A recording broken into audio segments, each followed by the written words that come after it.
નમસ્કાર, પ્રણામ. ફરીથી સ્વાગત છે તમારું અમારી ચેનલમાં અને એક નવા વિડીયોમાં. મિત્રો, આજે આપણે વાત કરીશું એક એવા પ્રેમની કે આવા પ્રેમ તમે ક્યાંય નહીં જોયો હોય કે આવા પ્રેમની કહાની તમે ક્યાંય નહીં સાંભળી હોય. તો મિત્રો, આ કહાની તમારા માટે ખૂબ જ જ્ઞાનવર્ધક અને મોટિવેશનલ કહાની બનવાની છે. તો કહાનીના અંત સુધી અમારી સાથે જોડાયેલા રહેજો. હવે મારા દિલમાં પ્રેમની જગ્યા રહી નથી, દર્દથી ભરાયેલું છે. ફરી હું દિલને દર્દ પહોંચાડી ઠેસ નથી લગાવવા માંગતી. એ તું જાણે છે કે મારા જીવનની ક્ષણોની વ્યથા શું છે, અને પિતાજી પણ મારી પસંદગીમાં ક્યારેય સામેલ ન થયા. માટે તું કોઈ બીજી છોકરીને પસંદ કરી જીવન ગ્રંથિથી જોડાઈ જા. જ્યારથી અંશે કોલેજમાં ભક્તિને જોઈ ત્યારથી તેના દિલમાં ચાહતનું ઝરણું ફૂટી ગયું.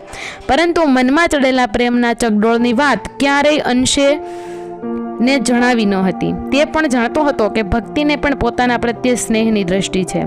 અંશ હંમેશા મિત્ર મંડળને ખુશ રાખતો. ખુશ રહો હર ખુશી હે તુમારે લીએ, છોડ દો આંસુ હમારે લીએ જેવી વૃત્તિ ધરાવતો હતો. એક દિવસ અંશ ગાર્ડનમાં બેઠો બેઠો વિચારમાં મગ્ન હતો. આજે હું મારા મનની વાત ભક્તિને જણાવી દઉં. ત્યાં અચાનક અંશને કોઈએ આંખ બંધ કરી અને અંશે સામે આવવા કહ્યું. જોયું તો અંશનો બેસ્ટ ફ્રેન્ડ માલવ હતો. માલવે અંશને કહ્યું કે હું તને આજ એક વાત કહેવા આવ્યો છું. અંશે પૂછ્યું, બોલ. ત્યારે માલવે કહ્યું કે હું ભક્તિ સાથે ફ્રેન્ડશિપ કરવા માંગુ છું. હું એને ખૂબ જ પ્રેમ કરું છું. હું ભક્તિને જણાવી શકતો નથી, તો પ્લીઝ તું એને મારી જાણ કરી દે ને. અંશ ચાતક પક્ષીની જેમ માલવને ટગર ટગર જોતો રહીને અડીખમ સ્તંભની જેમ સ્તબ્ધ થઈ ગયો. તે શું જવાબ આપે તે સમજ ના પડી. બેસ્ટ ફ્રેન્ડના દિલને ચોટ ના પહોંચે એટલે તે ભક્તિ અને માલવની વચ્ચેથી નીકળી જવાનું વિચારી એણે માલવને કહ્યું કે તું કોઈ બીજા દ્વારા પૂછી લે, એના કરતાં ખુદ જ જાણી લે તો વધારે સારું. માલવે અંશના કહ્યા પ્રમાણે ભક્તિને જણાવી દીધું. ભક્તિએ કહ્યું, જો હું તારી સાથે ફ્રેન્ડ તરીકે રહું જ છું તો પછી ફ્રેન્ડશિપ કરવાની શી જરૂર છે?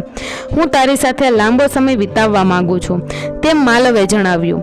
ભક્તિએ જવાબ આપ્યો, પરંતુ મારી ભૂતકાળની એક ઘટના બની ત્યારથી હું કોઈ સાથે ફ્રેન્ડશિપ કરવા નથી માંગતી. માલવ બોલ્યો, હાથની 5 આંગળીઓ સરખી નથી હોતી ભક્તિ, ને એવી તે શું ઘટના છે કે તું ના પાડે છે? ભક્તિએ કહ્યું કે એ ઘટના મેં બુકના પાને પાને લખી છે, કાલે હું તને આપીશ.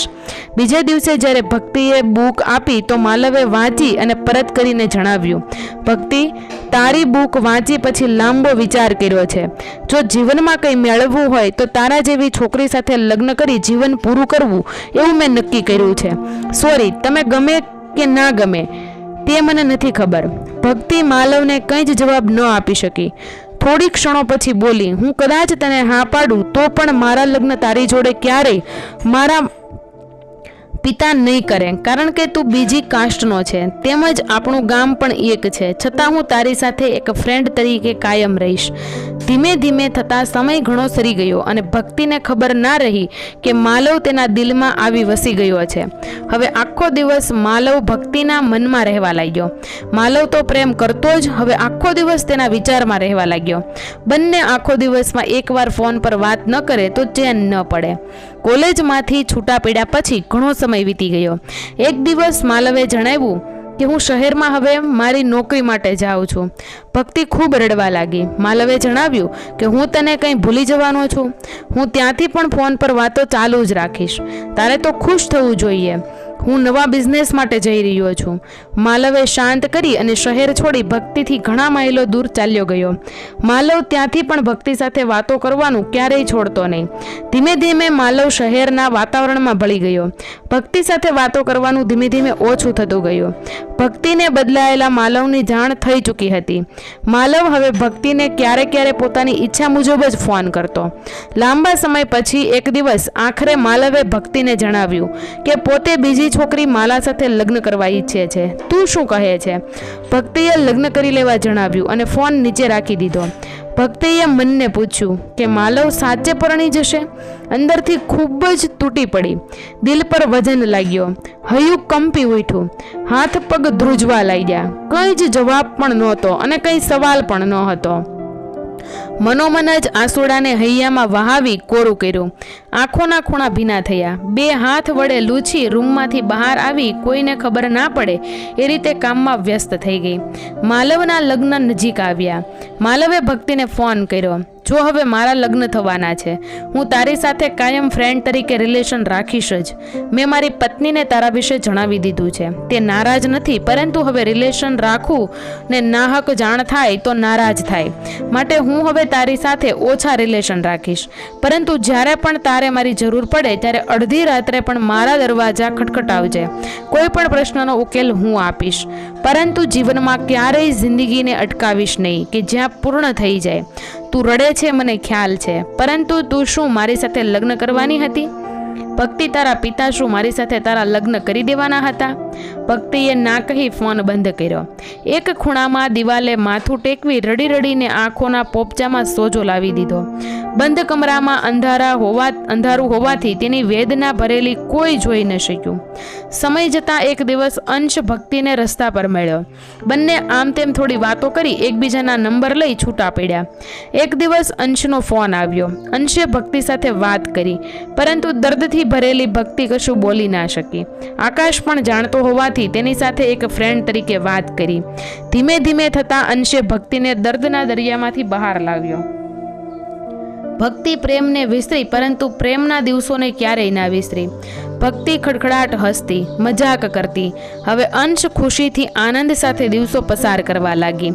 એક દિવસ આખરે અંશે પોતાના મનની વાત જણાવી દીધી. ભક્તિનું હૃદય ભારે ભારે થયું અને કહેવા લાગી, હવે મારા દિલમાં પ્રેમની કોઈ જ જગ્યા રહી નથી. દર્દથી ભરાયેલું છે. ફરી હું દિલને દર્દ પહોંચાડી ઠેસ નથી લગાવવા માંગતી.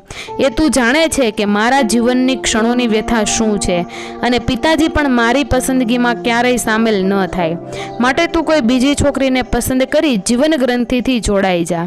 અંશે બિલકુલ ના કહી અને કહ્યું કે ભક્તિ, 5 વર્ષ પહેલાં જ મેં તને મારા દિલની ફ્રેમમાં મઢી લીધી છે. હવે એ ક્યારેય દૂર ન થાય. થોડા દિવસે અંશ ફોન કરતો. ભક્તિ માલવના દિવસોને ભૂલવા લાગી. આખરે એક દિવસ અંશ ભક્તિના દિલના દ્વારે પહોંચી ગયો. એક દિવસ અંશે ભક્તિને કહ્યું કે મારે તારી નજીક બેસી વર્ષોની વાત કહેવી છે. તું મારા પર વિશ્વાસ રાખજે. તું મને મળવાની ના પાડે છે, માટે હું કહું છું, હું બીજા જેવો વાસનાનો ભૂખ્યો માણસ નથી. હું તારા મનની સાથે જોડાયેલો છું. તારે મારા પ્રેમની કસોટી કરવી હોય તો જે કસોટી કરવી હોય તે હું તેમાંથી પસાર થવા તૈયાર છું. બસ એકવાર તું મળવા માટે આવ. ભક્તિને હંમેશા અંશે પોતાની વાત જણાવવા રૂબરૂ મળવાનું કહ્યું. હરેક સમયે ભક્તિએ ના જ કહી. ભક્તિને લાગતું નાહક ખોટું બોલી બહાર નીકળવું, પોતાને શોભતું હોય તેમ વર્તન કરવું. પિતાજીના દિલને ચોટ પહોંચાડવી ગમતી નહીં. ભક્તિએ અંશને પૂછ્યું, તું શું કહેવા માગે છે અને આજ સુધી તે મને કેમ જણાવ્યું નહીં? અંશે કહ્યું, જ્યારે તને જાણ કરવાનો હતો તે જ દિવસે માલવે જણાવ્યું કે તે તને પસંદ કરે છે. માટે મારા દોસ્તના દિલને ચોટ ના પહોંચે એટલે હું રસ્તામાંથી હટી ગયો ને મારા મનની વાત મેં મનમાં ને મનમાં જ દફનાવી દીધી.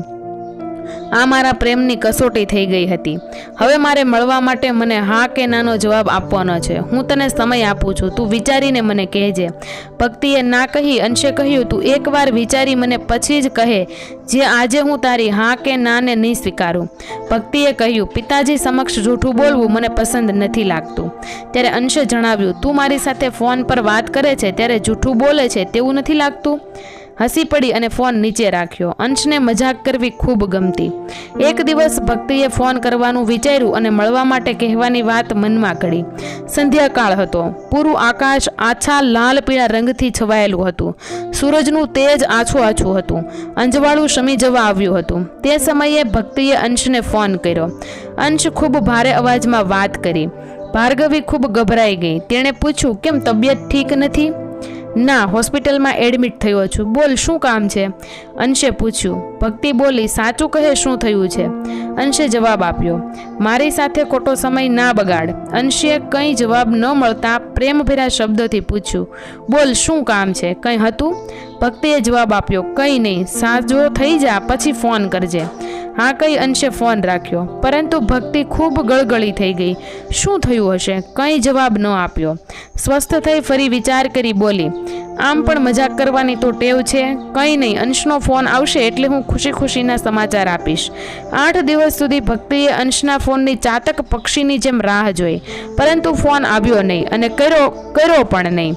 ભક્તિ અને અંશ સિવાય આમ પણ કોઈને ખબર પણ ન હતી, એટલે કોઈને જ જણાવવામાં બહેતર છું તેમ સમજી અંશના મિત્રને પણ ફોન ન કર્યો. નાહક કોઈને કહું અને અંશને મારા રિલેશન વચ્ચેની વાત ઘર સુધી જાણ થાય તો ખોટું લોકોમાં ફજેતી થાય, એના કરતાં ન કહેવામાં નવગુણ સમજી કોઈને ન કહ્યું. છતાં ભક્તિથી રહેવાયું નહીં. સૂરજ ડૂબવા આવ્યો હતો.